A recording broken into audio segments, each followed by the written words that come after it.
அரண்சை நேயர்களுக்கு வணக்கம். நான் மதன் அறிவுலகன். நமது சிறப்பு விருந்தினர் ஆண்டாள் பிரியதர்சினி அவர்கள், திராவிட முன்னேற்ற கழக செய்தி தொடர்பு மாநில துணைத் தலைவர் அவர்கள். நிறைய விஷயங்கள் விவாதிக்க இருக்கிறோம், அவரை வரவேற்கலாம். வணக்கம். நேற்று முருக பக்தர்கள் மாநாடு ரொம்ப பிரம்மாண்டமா நடத்திட்டோம் நாங்க அப்படின்னு சொல்லி ரொம்ப கூட்டம் வந்துருச்சு பாருங்க, நாங்க சாதிச்சிட்டோம், இந்து உணர்வை நாங்க உருவாக்கிட்டோம் அப்படிலாம் சொல்றாங்க. நிறைய தீர்மானங்கள்ல நிறைவேற்றிருக்கிறாங்க. எப்படி பார்க்கிறீங்க? முதல்ல இது ஒரு கேளிக்கையாக நடந்த ஒரு கூத்து அப்படின்னு சொல்லலாம். என்ன எப்படி சொல்லிட்டீங்க? வேற எப்படி சொல்றது? அது தவிர அங்க நடந்த வெறும் நடனம் நடந்தது.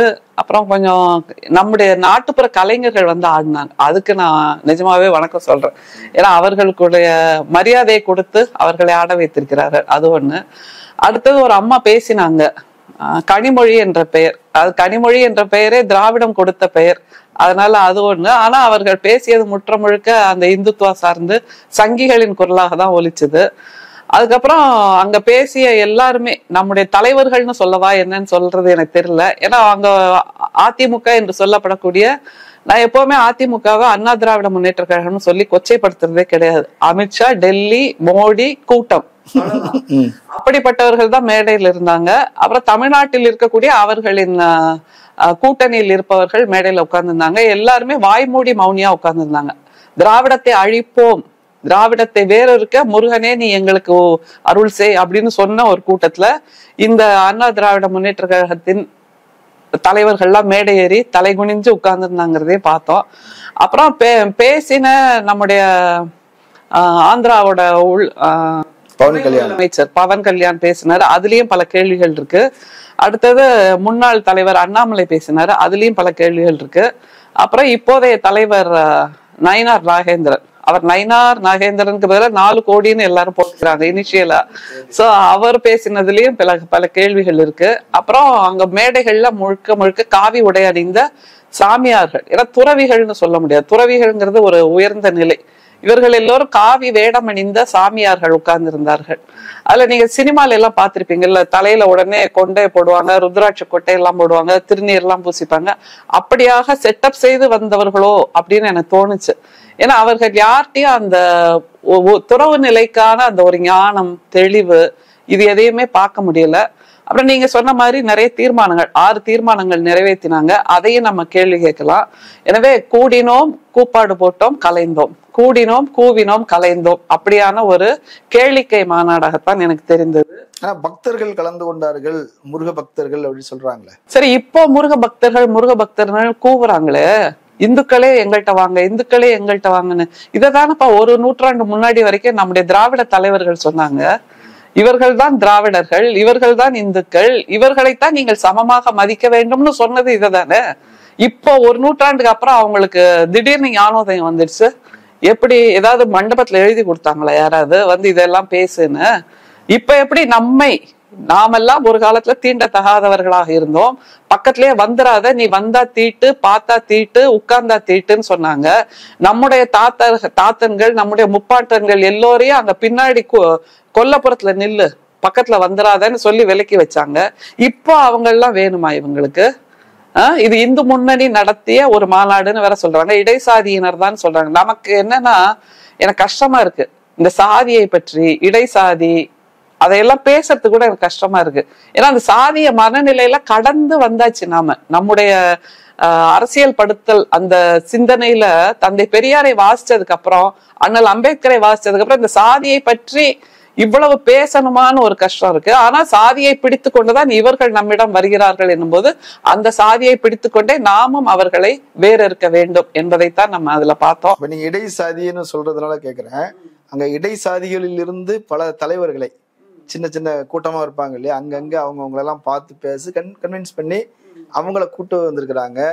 இது இல்லாம முருக பக்தர்கள் நடைபயணம் போவாங்கல்ல, அவங்க ஓம் சக்தி கோயிலுக்கு போகக்கூடியவங்க, அவங்க சாய்பாபா கோயில் வச்சு அங்க ஒரு அட்மினிஸ்ட்ரேஷன் இருக்கும், அவங்க ஐயப்ப பக்தர்கள் குழுன்னு இருக்குது, அவங்க இப்படி இவங்க எல்லாத்தையும் பிடிச்சி தூக்கிட்டு வந்திருக்கிறாங்கல்ல. இப்ப இது ஒரு பெரிய வெற்றி தானே அவங்களுக்கு. இப்ப நீங்க கேட்ட கேள்வியிலே ஒரு வார்த்தையை கரெக்டா பிடிச்சிட்டீங்க, அட்மினிஸ்ட்ரேஷன் இருக்கும் அப்படின்னு. அவங்களுக்கு வேண்டியது பக்தர்கள் இல்லை, பக்தியும் இல்லை, ஆன்மீகமும் இல்லை, அந்த அட்மினிஸ்ட்ரேஷன் அது கைய விட்டு போயிடுச்சே இவங்க கிட்ட. அப்படிங்கறதா அவங்களுக்கான பரிதவிப்பா இருக்கு, பரபரப்பா இருக்கு. ஒரு நூற்றாண்டாக 70 நேத்து அந்த அம்மா பேசும்போது வேற சொன்னாங்க, 70 ஆண்டுகளாக இவர்கள் எல்லோரும் நம்மை விட்டு போய்விட்டார்கள் அப்படின்னு. 70 ஆண்டுகளாக நாம் அரசியல் படுத்தப்பட்டிருக்கிறோம், தந்தை பெரியாரால் புனிதப்படுத்தப்பட்டிருக்கிறோம். நான் அந்த வார்த்தையை பயன்படுத்த ரொம்ப சந்தோஷப்படுறேன். ஏனென்றால் இப்போ நீங்க சொல்றீங்கல்ல இடைசாதியினர் வந்தார்கள் அப்படின்னு, அதுல ஓம் சக்தி குழுக்கள் வந்ததுன்றீங்க, சாய்பாபா குழுக்கள் வந்ததுன்றீங்க, ஐயப்பன் குழுக்கள் வந்ததுன்றீங்க.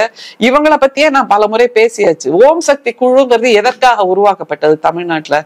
இந்த பார்ப்பனர்கள், அவர்களுடைய மேலாதிக்கம், அவர்கள் சொல்லுகின்ற அந்த மந்திரங்கள், அந்த சமஸ்கிருதத்தின் மேலாதிக்கம், சமஸ்கிருத திணிப்பு, அதை தவிர பெண்ணடிமைத்தனம்.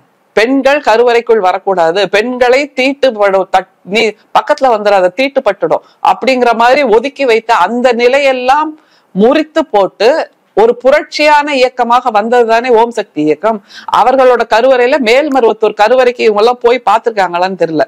ஏன்னா அந்த பூநூல் அணிந்த பார்ப்பனர்கள், அவங்களுக்கு அங்க இடமே இல்லை, நீங்க எல்லாம் உள்ள வந்துடாதீங்கப்பா, வெளியில நில்லுங்கன்னு சொல்லுவாங்க. ஆனா இவர்களுக்கு பரிதவிக்க, ஐயோ நம்ம கருவறையை இவங்க கைப்பற்றிட்டாங்களே, அதுவும் பெண்கள் கைப்பற்றியாச்சு அப்படிங்கிற பரிதவிப்பு அவங்களுக்கு இருக்கும் நிச்சயமா. எனவே அந்த மேல்மருவத்தூர் ஓம் சக்தி குழுக்கள் என்பது பெண்களுக்கான புரட்சியை செய்த ஒரு இயக்கம் தமிழ்நாட்டுல. இந்த பார்ப்பனர்களின் மேலாதிக்கம், சமஸ்கிருத திணிப்பு, இதையெல்லாம் அழித்தொழித்து பெண்களே கருவறையை நிர்வகிக்க வேண்டும், பெண்கள் தான் அங்கே பூசை செய்ய வேண்டும், தமிழில் தான் பூசை வழிபாடு செய்ய வேண்டும். நீங்கள் சொல்லுகின்ற ஆகமம் எதுவுமே அங்க கிடையாது, எல்லாத்தையும் முறிச்சு போட்டாச்சு தமிழ்நாட்டுல. அப்படிங்கும் போது அவர்களை நீங்கள் கூப்பிடுகிறீர்கள் என்றால் இது என்ன மாய்மாலம், கண்கட்டு வித்தை. இதுவே ஒரு திராவிட இயக்கத்தின் தாக்கம் தான். திராவிட இயக்கத்தின் வெற்றி. நாங்கள் யாரையெல்லாம் அந்த ஆகமத்திலிருந்து விடுவித்தோமோ அவர்களை நீங்க கூப்பிடணும்னு நினைக்கிறீங்க அப்படின்னா என்ன அர்த்தம்? நாங்கள் உருவாகி நிற்கிறோம் ஒரு நூற்றாண்டாக. இந்த பிரம்மாண்டமான வளர்ச்சியை நீங்கள் பொறுக்க முடியாமல் திரும்பவும் எங்களை அங்க கொண்டு வர்றீங்க. உங்களுக்கு நாங்க சரிசமமா எல்லாருக்கும் சேர் போட்டிருந்தாங்கல்ல, இந்த நாற்காலி ஒரு நூற்றாண்டுக்கு முன்னாடி கிடைச்சிருக்குமா? இடுப்புல அப்படியே கக்கத்துல துண்ட சொருக கூட முடியாது, இடுப்புல கட்டிக்கிட்டு ஐயா சொல்லுங்கய்யா, ஐயா சொல்லுங்கய்யா, சொல்லுங்க சாமி. பெண்கள்னா அதுக்கு பின்னாடி நிக்கணும், எட்டி பார்க்கணும். அந்த நிலையில இருந்ததை மீட்டெடுத்தது யாருப்பா? முதல்ல நம்முடைய திராவிட இயக்க சித்தாந்தங்கள் தானே, நம்முடைய தந்தை பெரியார் தானே. அதை நீங்க மறுக்கவே முடியாது. ஆனா அண்ணாவையும் பெரியாரையும் விமர்சிச்சு வீடியோ போட்டிருக்கிறாங்க, அதிமுக காரங்க அதை பார்த்திருக்கிறாங்களே. அதான சொன்னேன், அதிமுக என்பது அண்ணா திராவிட முன்னேற்ற கழகம் இல்லை, அது அமித்ஷா, டெல்லி, மோடி கூட்டம் ஆகிவிட்டது. அதனால நிர்பந்தத்தினாலதான் நாங்க வந்து மாட்டிக்கிட்டோம். என்ன நிர்பந்தம்? அதை சொல்லுங்க வெளிப்படையா, என்ன நிர்பந்தம்? இல்ல, அவங்க நிர்வாகிகள், கீழ்மட்ட நிர்வாகிகள் நடத்தின கூட்டங்கள் பார்த்திருப்பீங்க. அதுல சில முன்னாள் எம்எல்ஏக்கள் அழுதெல்லாம் பார்த்தோம். பொள்ளாச்சியில, அப்புறம் திருப்பூர்ல எல்லாம் அழுதாங்க. வேற வழி இல்ல. என்ன வேற வழி இல்ல? எதுக்கு அதை வெளிப்படையா போட்டு உடைக்க சொல்லுங்களேன், சூரத்தேங்காய் மாதிரி. எதுக்கு வேற வழி இல்ல? ஒண்ணும் இல்ல, 10 மாசம் நிம்மதியா இருக்கலாம், இடி ரைடு இல்லாம, மற்ற வழக்குகள் தொந்தரவு இல்லாம இருக்கணுங்கிறதுக்காக தானே அதானே நிர்பந்தம்ன்றாங்க. மறைமுகமா சொல்றது அதானே. சரி, அதை தவிர அந்த குழுக்களை கூப்பிட்டாங்கல்ல, அதுல சாய்பாபா குழுவை கூப்பிட்டுருக்காங்க, ஷீரடி சாய்பாபா. அவரும் யார்? முதல்ல இவங்களுக்கு அந்த வரலாறு எல்லாம் தெரியுமா? யாரெல்லாம் ஒரு சமூகத்தில் ஆளுமையாக இருக்கிறார்களோ, யாரெல்லாம் மதிக்கப்படுகிறார்களோ, யாரையெல்லாம் பொதுமக்கள், அந்த பெரும்பான்மையான பொதுமக்கள் உயர்த்தி பிடிக்கிறார்களோ அவங்க எல்லாரையும் கபலீகரம் செஞ்சிடறதுதான் பிஜேபியோட துறவிதான். அவரு துறவிதான், மறுக்கல. அவரோட மூலம் என்னன்னு தெரியுமா இவங்களுக்கு? அவர் ஒரு ஃபக்கீர், இஸ்லாமிய மதத்தை சார்ந்தவர். அல்லா மாலிக், அல்லா மாலிக்னு தான் எப்பவுமே சொல்லுவாரு. இவர்கள் இஸ்லாமியர்கள் மீது கட்டவிழ்த்து விடுகின்ற எதேச்சாதிகாரம், கொடுங்கோன்மை என்னன்னு நமக்கு தெரியுமா இல்லையா? இஸ்லாமியர்களை இந்த நாட்டில் நிம்மதியாக வாழ விடுகிறார்களா பிஜேபி காரர்கள், RSS காரர்கள்? எத்தனை இஸ்லாமியர் குடியிருப்புகளை அழித்து கொண்டிருக்கிறார்கள். மணிப்பூர்ல நடந்தது என்ன? ஏங்க கரசேவைன்னு அந்த நம்முடைய மசூதியை இடித்தார்கள் இல்லையா, அதெல்லாம் என்னது? எனவே இப்படிப்பட்ட கொடுங்கோன்மையை, வன்முறையை இஸ்லாமியர்கள் மீது கட்டவிழ்த்து விட்டு நீ இஸ்லாமியத்தை சார்ந்த ஒரு ஷீரடி சாய்பாபாவை, அவர் எல்லா மதத்தாலும் ஏற்றுக்கொள்ளப்பட்டவர் என்கின்ற நிலைக்கு உயர்ந்த பின்பு அவரை நீங்கள் கையில் பிடிக்கிறீர்கள் என்றால் நீங்கள் செய்வது இரட்டை வேஷம் தானே, முகமூடி தானே. இந்த முகமூடியை கட்டவிழ்க்கின்ற வேலையை தான் நம்ம இப்ப செஞ்சுட்டு இருக்கோம். சரி, இப்போ ராமர்னு சொன்னாங்க, கூட்டம் வரல. விநாயகர் ஊர்வலம் ஏதோ அங்கங்க கொஞ்சம் கூட்டத்தை சேர்த்து ஒரு ஊர்வலம் நடத்த முடிஞ்சுது. ஆனா முருகன் மாநாடு பாருங்க, 1,00,000 பேரை நாங்க திரட்டிட்டோம், பிரம்மாண்டத்தை காட்டிட்டோம். 2026 தேர்தலில் வந்து முருகன் வந்து திமுகவை வந்து சூர சம்ஹாரம் செஞ்ச மாதிரி செஞ்சு ஆட்சியை வந்து பிடிச்சிருவோம்லாம் வந்து ஒரு பெரிய தன்னம்பிக்கை கொடுத்துருக்கு. ஆமா ஆமா, பெரிய கூட்டம் என்பது உண்மைதான், அது மறுக்க முடியாதது. ஆனால் அந்த கூட்டம் கூட நம்முடைய மக்கள், நம்முடைய மதுரை வாழ் மக்கள், நம்முடைய இயக்க தோழர்கள், நம்முடைய சிந்தனையாளர்கள் மிக பாதுகாப்பாக, கண்கொத்தி பாம்பாக, ரொம்ப ஜாக்கிரதை உணர்வோடு மதுரை மண்ணை காப்பாற்ற வேண்டும் என்கின்ற உணர்வில் அவர்கள் செயல்படுத்தியதால் அந்த கூட்டம் அதை தாண்டி வெளியே வந்து மதுரையில் ஒரு வன்முறையை நிகழ்த்தவில்லை. அது மிகப்பெரிய தோல்விதானே பிஜேபிக்கு. ஏன்னா பிஜேபி எப்பவுமே கூட்டுறாங்க அப்படின்னாலே அங்க ஒரு வன்முறை நடக்கும், ஒரு கலவரம் நடக்கும், அங்கே நிச்சயமாக உயிர் பலி கிடைக்கும். அப்படியெல்லாம் எதுவுமே இல்லாம ரொம்ப அத உப்பு சப்பு இல்லாமன்னு சொல்லுவோம்ல, அந்த மாதிரியான ஒரு மாநாட்டை நடத்தி முடித்திருக்கிறார்கள் என்றால் இது பிஜேபியின் முற்ற முழுக்க தோல்வி அப்படின்னு நான் சொல்லுவேன். ஆனா சில கருத்துக்களை விதைக்க முடிஞ்சிருக்கலாம் அவங்களுக்கு. வந்து இந்து அறநிலைத்துறையை வந்து கைப்பற்றி நாங்க வந்து இந்து ஆன்மீகவாதிகள்கிட்ட கொடுக்கணும், இந்த அறநிலைத்துறை உள்ள இருந்து வெளியே போகணும், கோயில் நிர்வாகத்துல இருந்து வெளியே போகணும்னு சொல்லியிருக்கிறாங்க. திருப்பரங்குன்றத்துல வந்து தீபம் ஏத்தணும்னு சொல்லியிருக்கிறாங்க. இப்ப இதெல்லாமே வந்து ஒரு நெருக்கடிக்குள்ளாகக்கூடிய விஷயம் தானே அது. திருப்பரங்குன்றத்துல இதை நேத்து கூட நான் ஒரு டிபேட்ல பேசும்போது சொன்னேன், திருப்பரங்குன்றத்துல தீபம் ஏத்தணும்ன்றாங்க. அவரவர் வாழ்க்கையில் ஒளியேற்ற வேண்டியது பிஜேபி என்கின்ற அரசோட கடமையா இல்லையா? ஒன்றிய அரசோட கடமை என்ன? இந்தியாவில் இருக்கக்கூடிய அத்தனை இந்திய மக்களின் வாழ்க்கையில் ஒளியேற்றணும். அதை இவங்க செஞ்சாங்களா? 2014 இருந்து இந்தியா என்பது இருண்ட கண்டமாக இருக்கிறது, இருண்ட தேசமாக இருக்கிறது, யாருடைய வாழ்க்கையிலும் ஒளி இல்லை. ஆனா இவங்க மலை மேல ஏறி குன்றத்துல ஏறி தீபம் ஏத்துவேன் அப்படின்றாங்க. இதுவே ஒரு மறைமுக அஜெண்டா. ஏன்னா அங்க இருக்கின்ற குன்றங்களை எல்லாம், மலைகளை எல்லாம் கைப்பற்றி அங்கே இருக்கின்ற வளங்களை எல்லாம், பரங்குன்றம் என்கின்ற அந்த மலையை அதானி குன்றமாக மாற்ற வேண்டும் என்பதுதான் இவர்களுடைய நீண்ட கால திட்டம்.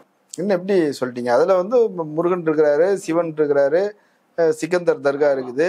சிக்கந்தர் தர்காவை அப்புறப்படுத்திட்டு முழுக்க இந்துக்களுடைய ஒரு புனித மலையாக அதை மாத்தணும்னு தானே அவங்க சொல்றாங்க. நீங்களும் நானும் பாக்குற அந்த வெளிப்படையான பார்வை அப்படி இருக்கு.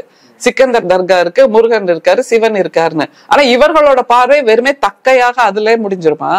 இல்லையே. காலமாக பல ஆண்டுகளை தாண்டி அவர்கள் யோசிப்பார்கள். நீங்களும் நானும் வேணா இப்படி பார்க்கலாம், நமக்கு அது ஒரு புனித மலையாக இருக்கலாம். சிக்கந்தர் தர்காவை அப்புறப்படுத்த வேண்டும், அது முதல் அஜெண்டா. அதற்காகத்தான் அங்கே ஒளியேற்ற வேண்டும் அப்படிங்கிறாங்க. ஏன்னா அதுக்கப்புறம் அங்கே தடுக்கப்படும். ஏற்கனவே அங்கே செல்கின்ற இஸ்லாமியர்களை எப்படி துன்புறுத்துகிறார்கள்ங்கிறத நம்ம பார்த்தோம் மிக சமீபத்துல அந்த திருப்பரங்குன்ற மலை விவகாரத்துல. இனிமேல் என்ன பண்ணுவாங்க? இப்ப நேத்து நடந்த அந்த மாநாட்டுல இருக்கக்கூடிய அந்த கட் அவுட் வச்சாங்கல்ல, 6 படை வீடு, அதை கூட என்ன பண்ண போறாங்கிறது எனக்கு ஒரு கேள்வியா இருக்கு. அந்த 6 படை வீட்டை நாங்கள் அந்த முருகன் கட் அவுட்டை உருவாக்கி வழிபாடு செஞ்சுட்டோம், இனிமே அதை தூக்கிட்டு போய் நாங்க திருப்பரங்குன்றத்துல வச்சிடுவோம் அப்படின்னு அந்த மலையை கைப்பற்றுவதுதான் இவர்களுடைய அடுத்த அஜெண்டாவாக இருக்கக்கூடும்.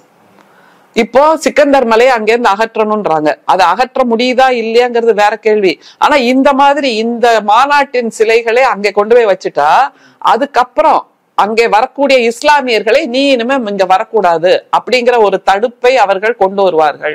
அதுக்கப்புறம் இந்து கோயிலாக இருக்கக்கூடிய, நம்முடைய மூதாதையர் கோயிலாக இருக்கக்கூடிய ஒரு முருகன் கோயிலோ அல்லது சிவன் கோயிலோ அங்கே சமஸ்கிருதம் கொண்டு வரப்படும்.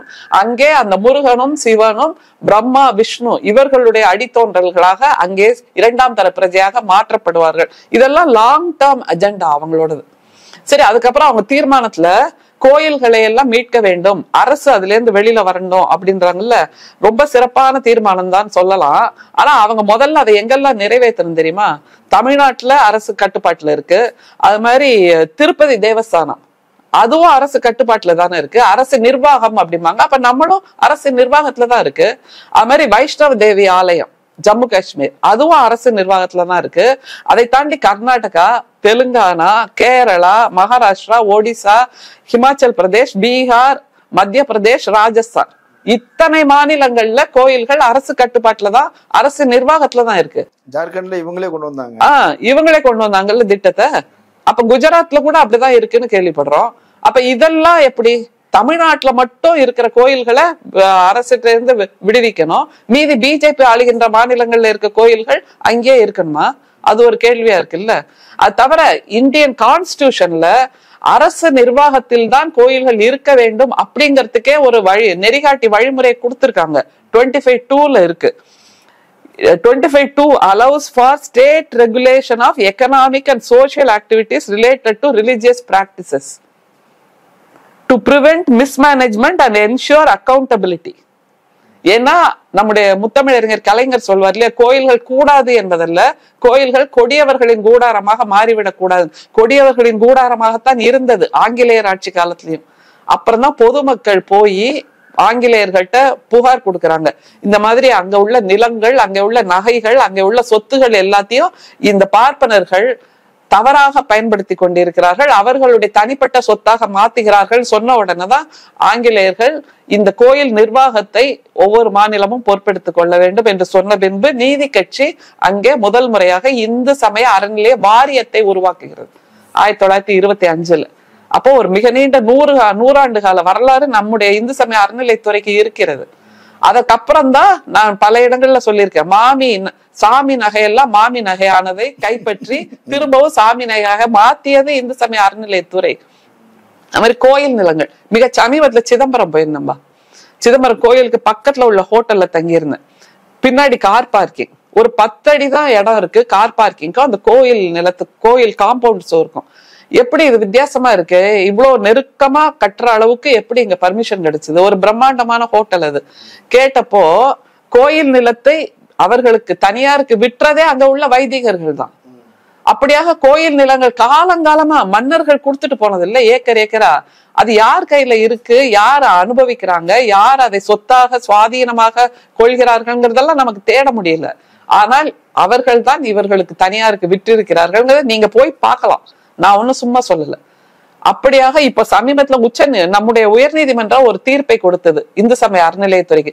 நீங்கள் முழு சுதந்திரமாக இந்த நில ஆக்கிரமிப்பு மீட்பில் செயல்படலாம் அப்படின்னு. அப்ப முழு சுதந்திரமாக அப்படின்னா என்ன அர்த்தம்?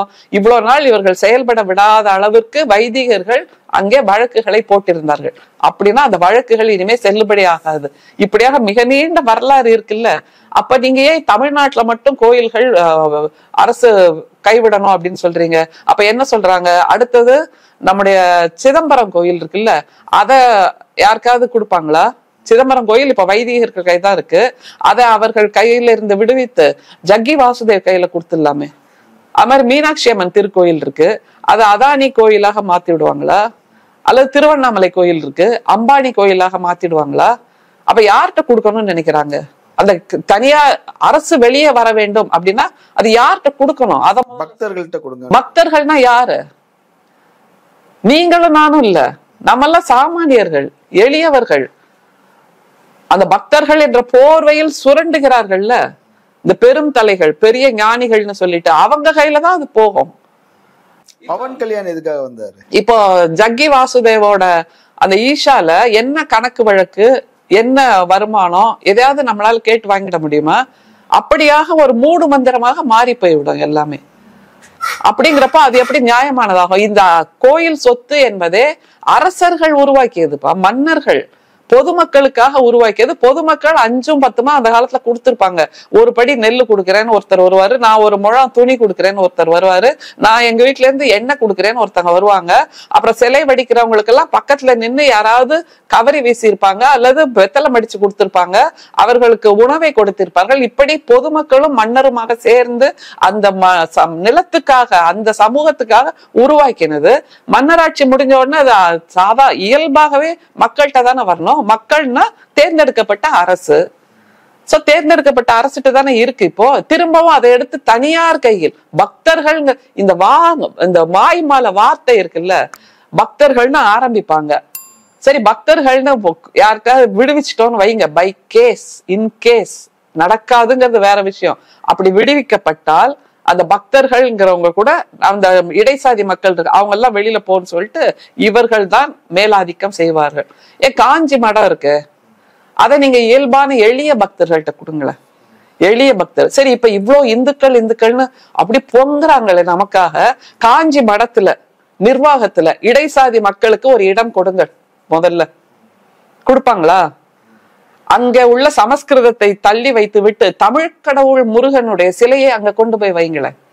அது மாதிரி தமிழ் கடவுள் முருகனோட வழிபாட்டுக்காக தமிழையே நாங்கள் ஓதுகிறோம்னு ஒவ்வொரு கருவறையிலையும் சொல்லப்படுற அந்த மந்திரம் இருக்குல்ல, அது என்ன 2 மந்திரம் முழுமையா சொல்றாங்களான்னு கூட தெரியாது. அங்க தமிழை நாங்கள் ஓதுகிறோம் சொல்ல வைங்களேன், தமிழிலும் மந்திரம் ஓதப்படும் தானே நம்ம கோயில்கள் எல்லாம் இருக்கு. ஏன் தமிழில் சமஸ்கிருதத்திலும் ஓதப்படும்னு சொல்ற நிலையை கொண்டு வரலாமே. தமிழ் கடவுளுக்கு தமிழில் இல்ல கோயில்கள் எல்லாம் இப்ப தமிழ்நாட்டுல இருக்க கோயில்கள் எல்லாம் தமிழிலும் ஓதப்படும், தமிழிலும் வழிபாடு செய்யப்படும் அப்படிதான் இருக்கு. அதை அப்படியே மாத்துங்களேன். தமிழ்ல வழிபாடுங்கிறது இயல்பானது. நீங்க கேட்டீங்கன்னா சமஸ்கிருதத்திலும் செய்யப்படும், அப்போ ஒரு ஆப்ஷன் அங்க சமஸ்கிருதத்துக்கு கொடுங்க. இல்லையே. சோ தமிழ் கடவுள்னு நீங்க சொல்றது கூட ஏமாற்று வேலை. இது கோயிலை மட்டுமே வச்சு பார்க்காம இந்த சமூகத்தோட பொருத்தி பார்த்தா, இப்போ நான் ஆல் இண்டியா ரேடியோ தூர்தர்ஷனோட தொடர்புடையவங்கிறதுனால அது சேர்த்து சொல்லிடுறேன். ஆல் இண்டியா ரேடியோல எஃப்எம்னு ஒரு அலைவரிசை இருந்தது. முற்ற முழுக்க இளைஞர்களுக்கான அலைவரிசை, முற்ற முழுக்க தமிழ் நிகழ்ச்சிகள் மட்டுமே வரும். அதை கடந்த 2 வருஷமா நிறுத்தியாச்சு. மெயின் சேனல்லயே மெயின் பிராட்காஸ்ட்லயே கொண்டு வந்துட்டாங்க. அதுல இளைஞர்களுக்கான இடம்ங்கிறது ஒரு 24 மணி நேர நிகழ்ச்சியில 1/2 மணி நேரம் தான் இளைஞர்களுக்கான நேரம்னு இருக்கு. அதை தவிர இந்த ஆல் இண்டியா ரேடியோல பிரைம் டைம்ல கூட ஹிந்தி நிகழ்ச்சிகள் தான் ஒளிபரப்பாகுது. அது தெரியுமா? அப்ப நீங்க சொல்ற தமிழ் ஆர்வம் ஒவ்வொரு மாநிலத்துக்குமானதான் ஆல் இண்டியா ரேடியோ தூர்தர்ஷன் அந்தந்த மொழிகளை ஒளிபரப்பணும் அப்படிங்கிறது. அப்ப நீங்க அதுலயே கொண்டு வரலையே, அதை மூடி மறைச்சு மூடு விழால பண்ணிட்டீங்க. அது மாதிரி தொலைக்காட்சி தூர்தர்ஷன் எடுத்துக்கிட்டா கூட சமஸ்கிருத ஒளிபரப்பு இருக்கிறது. சாயங்காலம் 6:30 மணிக்கு பிரைம் டைம்னு சொல்லுவோம், அந்த நேரத்துல கூட ஹிந்தி நிகழ்ச்சிகள் தான் ஒளிபரப்பாயிட்டு இருக்கு. முற்ற முழுக்க இப்படி தமிழை காவு வாங்கிக்கிட்டு இங்க கண்ணை குத்தி குருடாக்கிட்டு நீங்க இங்க நாங்க ஒளி தீபம் ஏத்துறோம், பரங்குன்றத்துல ஒளி ஏத்துறோம்னா இது என்ன விதமான நாடகத்தை இவர்கள் அரங்கேற்றி கொண்டிருக்கிறார்கள்? இதை நம்ம வெளிப்படையா பேச வேண்டாமா? அடுத்து நீங்க கேட்டீங்க பவன் கல்யாண். பவன் கல்யாணுடைய அது வேற புதுசா இருந்தது. அவர் 7 குண்டலா கோவிந்தா கோவிந்தான்னு அவர் அங்க அது பண்ணிக்கிட்டு இருந்தாரு, படியெல்லாம் சுத்தம் பண்ணிக்கிட்டு இருந்தாரு. அவரை கொண்டு என்ன இங்க கொண்டு விட்டாங்க. அவரு எப்படி பார்த்தாலும் சரி, அவர் இங்க செட்டே ஆகலையே. சிவன் சொல்லியிருந்தா கூட ஏதோ புள்ள முருகன் அப்படி சொல்லலாம். அப்படி செட்டே ஆகல, எப்படி உள்ள கொண்டு வந்தாங்க? செட்டே ஆகல நீங்க சொல்றதை கேட்டா எனக்கு எப்படி தெரியுமா தோணுது, அவர் முதல்ல நடிகரா தானே. ஆமா. அப்போ அந்த டைரக்டர் இந்த கேரக்டருக்கு நீங்க செட் ஆகல சார், நான் வேற ஆக்டர்ட்ட போறேன் அப்படின்னு சொல்லணும். அப்படி சொல்பவர் தான் உண்மையான டைரக்டர். இவரோட டேட் கிடைச்சதுங்கனால இவருக்கு பொருத்தம் இல்லாத வேடத்தை கூட கொடுப்பாரான்னு. ஆனா இப்போ அப்படிதான் கொடுத்து வச்சிருக்கு பிஜேபி. அதுல சந்திரபாபு நாயுடு பேர் சொன்னாலும் பவன் கல்யாண பிஜேபி ஒரு துருப்பு சீட்டா தானே வச்சிருக்கு. சந்திரபாபு நாயுடு அதிகமா வளர்ந்துடக்கூடாது, எனவே துருப்பு சீட்டா பவன் கல்யாணம் வச்சிருக்காங்க.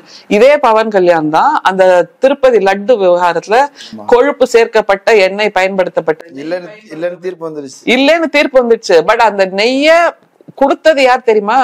போலோநாத்னு பிஜேபியை சேர்ந்த உத்தரப்பிரதேசத்து சாமியார். அப்ப இவர் அப்போ ஒரு டிராமா பண்ணார்ல, திருப்பதி மலை மேல நடந்து போய் அங்க போய் ஆர்ப்பாட்டம் எல்லாம் பண்ணி தன்னைத்தானே வருத்தி கொண்டார் இல்லையா?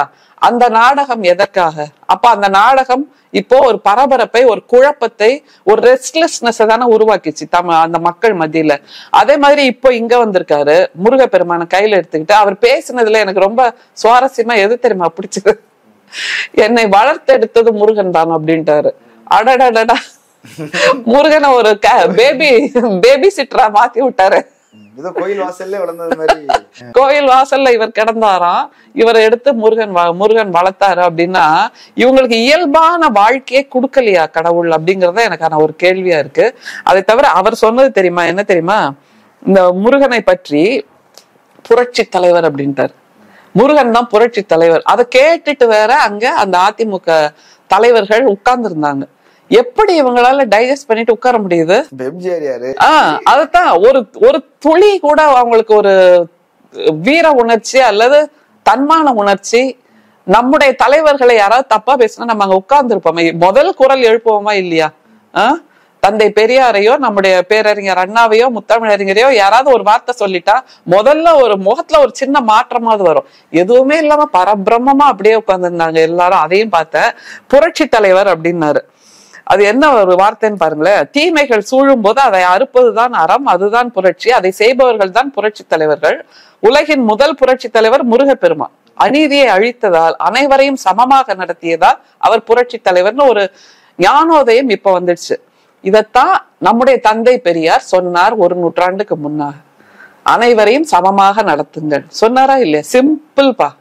நீ முருகப்பெருமான் மேல ஏத்தி ஏத்தி ஏத்தி உன்னுடைய கட்டுக்கதைகளை எல்லாம் சொல்ற. இதெல்லாம் நாங்க உன்னோட காலத்துக்கு முன்னாடியே நாங்க தந்தை பெரியார் சொல்ல கேட்டு எங்களுக்காக அவர் 96 வயசு வரைக்கும் உழைச்சு ஓடா போன கதையெல்லாம் எங்களுக்கு தெரியும். அதனால் அவரால் வழிநடத்தப்பட்டு அவரால் செதுக்கப்பட்டிருப்பவர்கள் நாம. இது சொல்லும்போது எனக்கு ஒண்ணு ஒரு ஞாபகம் வருது. சாமியை தூக்குறதுல ஒரு நியாயம் இருக்குது, ஆசாமியை எதுக்கு தூக்கணும்னு ஒருத்தர் கேட்டாரு. சுயசிவா அவர் அடின்னு அடிச்சு இந்த பக்கம் தள்ளி விட்டாங்க. ஆமா, சூத்திரர்னு வேற இப்ப சூத்திரர்னா இப்ப எதுக்கு பொங்குது உங்களுக்கு? ஒரு சூத்திர உபன்யாசகர், சூத்திர உபன்யாசர்னு இப்ப பொங்குது உங்களுக்கு. நம்ம மேல எப்படிப்பா அன்பு வந்துடுச்சு? எனக்கு திடீர்னு என்ன அன்பு வந்தது? அப்போ இவர்களுடைய கைவிட்டு போனது நம்முடைய வாக்குகள். அதனால இது ஆன்மீக மாநாடுன்னு அவங்க என்னதான் திரும்ப திரும்ப சொன்னாலும் அதுல முற்ற முழுக்க அரசியல் மட்டும்தான் இருந்தது. அரசியல் அரசியல் அரசியல் அரசியலை தவிர வேற எதுவுமே இல்லை அப்படிங்கறதா உண்மை. அது தவிர நிறைய தீர்மானங்கள் போட்டிருக்காங்க. அது எல்லாமே போகஸ்ன்னு சொல்லலாம், இல்ல பிளாம்பாயிண்ட்னு ஒரு வார்த்தையை சொல்லலாம். மோடிக்கு நன்றி சொல்லி இருக்கிறாங்கல்ல பஹல்காம் தாக்குதலுக்காக. ஆனா அந்த பஹல்காம் தாக்குதலை நிறுத்தியதே யாரு? ட்ரம்ப்னு அவர் 10 இடங்கள்ல போய் சொல்லிட்டு வந்துட்டாரு. நான் தான் நிறுத்தினேன் 21வது முறை சொல்லியிருக்கிறார். இத்தனை முறை சொல்லிட்டாருல. அப்போ யார் சொல்றது உண்மை? அது ஒரு கேள்வி இருக்கு. சரி, பஹல்காம் தாக்குதலை நிறுத்தியதற்காக நன்றின்னு சொல்றாங்க, அதை ஏத்துக்கிறோம். நம்மளும் பஹல்காம் தாக்குதலை போர் நிறுத்தத்தை எல்லாரும் ஆதரிக்கிறோம். போரை யாருமே ஆதரிக்கவில்லைங்கிறது உண்மைதான். ஆனா இந்தியால இருக்கக்கூடிய வறுமையின் அந்த போர், அல்லது கல்வி இல்லாத நிலை என்கின்ற அந்த போர், அல்லது பொருளாதார சீரழிவு என்கின்ற அந்த போர், விலைவாசி ஏற்றம் என்கின்ற அந்த போர், ஜிஎஸ்டி என்கின்ற அந்த போர், இதையெல்லாம் மோடி எப்ப நிறுத்துவாரு? அதுக்கு நாம எல்லாருமே சேர்ந்து நன்றி சொல்லிடுவோம் இந்த போரை எல்லாம் நிறுத்தினா இல்ல. எனவே இப்படியாக அத கொஞ்சம் கூர்ந்து கவனிச்சு படிச்சு பார்த்தா எல்லாமே பொய்மையான வார்த்தைகள். அந்த வந்து சேர்ந்தாங்கன்னு சொன்னாங்கல்ல 2 லட்சம் மக்கள், அவர்களை ஏமாற்றுவதற்காக பசப்பு வார்த்தைகளை நேத்து விநியோகம் செஞ்சாங்க. அவங்களுக்கு வேண்டியதும் அதான். இந்த மாதிரியான பசப்பு வார்த்தைகளை அரோகரா அரோகரான்னு கூவினாங்க. எனக்கு ஒண்ணுதான் நினைவு வந்தது. இந்தியாவில் எல்லாமே அரோகரா ஆயாச்சு. இந்த அரோகரா கோஷத்தை வைத்து உங்களுக்கு நாங்கள் சுண்டல் விநியோகிக்கிறோம், நீங்க தின்னுகிட்டே இருங்க, அரோகரா கோஷம் போட்டுக்கிட்டே இருங்க, நாங்க எங்க இஷ்டப்படி இந்தியாவை விற்று கொண்டிருக்கிறோம் அப்படிங்கறதான் பிஜேபி செய்து கொண்டிருக்கிறது 2014 இருந்துங்கிறது எல்லாருக்கும் தெரியும். மக்களுக்கு சுண்டலை கொடுத்துட்டு நாட்டை வித்துட்டாங்க. ஆமா, நமக்கு கொடுக்கறது சுண்டல், அப்புறம் திருநீரு, கோமியம் இதெல்லாம் கொடுத்துருவாங்க, அங்க நாட்டை வித்துருவாங்க. அதனாலதான் நான் திரும்ப திரும்ப சொல்றேன், பரங்குன்றம் என்பது கூடிய விரைவில் அதானி குன்றமாக மாறும். ஆனால் அப்படி மாற முடியாத அளவுக்கு நமக்கு பாதுகாப்பு கவசமாக இருப்பவர் நம்முடைய முதல்வர், நம்முடைய திராவிட மாடல் நாயகர். ஒரே ஒரு ரீசன்ட் எக்ஸாம்பிள், அந்த டங்ஸ்டன் சுரங்கம் வெட்டப்பட வேண்டும் என்று பிஜேபி அரசு அங்கே சூழ்ச்சியை நிறைவேற்றியது. அதை நிறைவேற்ற விடாமல் தனி தீர்மானம் உருவாக்கி அந்த மதுரை மண்ணை காப்பாற்றியது யார்? முதல்ல அதை சொல்லுங்க. இவங்கள்ட்டே நேற்று கேட்டிருக்கலாமே இல்ல? அந்த மதுரை மண்ணுக்கு நம்முடைய முதல்வர் என்ன சொன்னாரு சட்டமன்றத்துல? என்னுடைய பதவியே பறிபோனாலும் பரவாயில்லை, நான் தனி தீர்மானம் இயற்றி அந்த டங்ஸ்டன் சுரங்கத்தை வராமல் தடுப்பேன்னு சொன்னாரா இல்லையா? அப்படிப்பட்ட நம்முடைய முதல்வர் தானே இந்துக்களுக்கும் பாதுகாப்பாக இருக்கிறார். அது தவிர இந்த மக்கள்கிட்ட நேற்று 2 லட்சம் மக்கள் வந்தாங்க. பவன் கல்யாண், அப்புறம் அண்ணாமலை, நயினார் நாகேந்திரன், முருகனை தான் கொண்டு போய் பின்னாடி உட்காந்து வச்சுட்டாங்க. என்னன்னு தெரியல, என்ன அரசியல்னு தெரியல. ஒருவேளை அவர் வேற ஒரு இனமாக இருப்பதால் நம்ம அது மாதிரி பாக்குறது இல்லை. இதை சொல்றது கூட எனக்கு கஷ்டமா இருக்கு. ஆனால் அவர்களுடைய படிநிலையின்படி அவர் இன்னமும் பின்னால் இருக்க வேண்டியவர் அப்படிங்கிற எனக்கு நிஜமாவே வருத்தமா இருக்கு இதெல்லாம் பேசுறது. ஆனால் அவர் அவ்வளவுதான். ஆனா இதை வெளிப்படையாக சொல்லி இந்த புரியாத மக்களுக்கு புரிய வைக்க வேண்டும். அதுக்காக தான் நம்ம இதெல்லாம் பேசுறோம். சோ இவரை பின்னாடி உட்காந்து வச்சுட்டாங்க. அவங்க எல்லார்ட்டையுமே தலைவர்கள்ட்ட ஒரு வார்த்தை சொல்லியிருக்கணும்பா. ஒரு 4 அடி நடந்து போனீங்கன்னா கீழடி இருக்கு, அங்கதான் தமிழின் தொன்மை இருக்கு. நீங்க சொல்ற அந்த தமிழ் கடவுள் முருகனோட தொன்மையும் அங்கதான் இருக்கு. அதை நம்முடைய பிரதமரை ஏற்றுக்கொண்டு வெளியிட சொல்லுங்கள் அப்படிங்கிறத சொல்லணும். சரி, 4 அடி வேண்டாம், இன்னும் 10 அடி தள்ளி போனீங்கன்னா இந்த பக்கம் எய்ம்ஸ் மருத்துவமனை இன்னும் ஒத்த செங்கல்லோட இருக்கு. தமிழ் கடவுள் முருகனை காப்பாற்றுவதை விட தமிழர்களாகிய எங்களை காப்பாற்றுவது முக்கியம், அதற்கு ஒரு எய்ம்ஸ் மருத்துவமனையை கொண்டு வாருங்கள்னு சொல்லியிருக்கணும் இந்த தலைவர்கள்ட்ட. அதையே அதை தீர்மானமா கொண்டு வந்திருக்கலாமே. அப்ப தமிழக மக்கள் மீது இவர்களுக்கும் அக்கறை இருக்கு. இடைசாதியை சேர்ந்த அந்த காடேஸ்வரா சுப்பிரமணியமும் தமிழ் மக்களை பற்றி கவலைப்படுகிறார்னு யோசிச்சிருக்கலாம். ஆனா ஒரு விஷயம் நடக்குது, நீங்க அதை கவனிச்சிருப்பீங்க, பொதுவா நீங்களும் கூட கவனிச்சிருப்பீங்க. பிஜேபியை அண்டுபவர்கள் அல்லது பிஜேபி மீது விருப்பம் கொள்ளுபவர்கள் யாராக இருந்தாலும் தமிழ் மக்களுக்கு விரோதமாகவே நடக்க ஆரம்பிச்சிடுறாங்க. அதுல நீங்க சொல்ற அந்த இடைச்சாதியை சேர்ந்த காடேஸ்வர சுப்பிரமணியமும் இப்போது தமிழ் மக்கள் நலனை எல்லாம் மறந்துட்டு அவர்களுக்கு ஜால்ரா தட்டுபவராகவே மாறிட்டார். அதுதான் அந்த 6 தீர்மானங்கள்.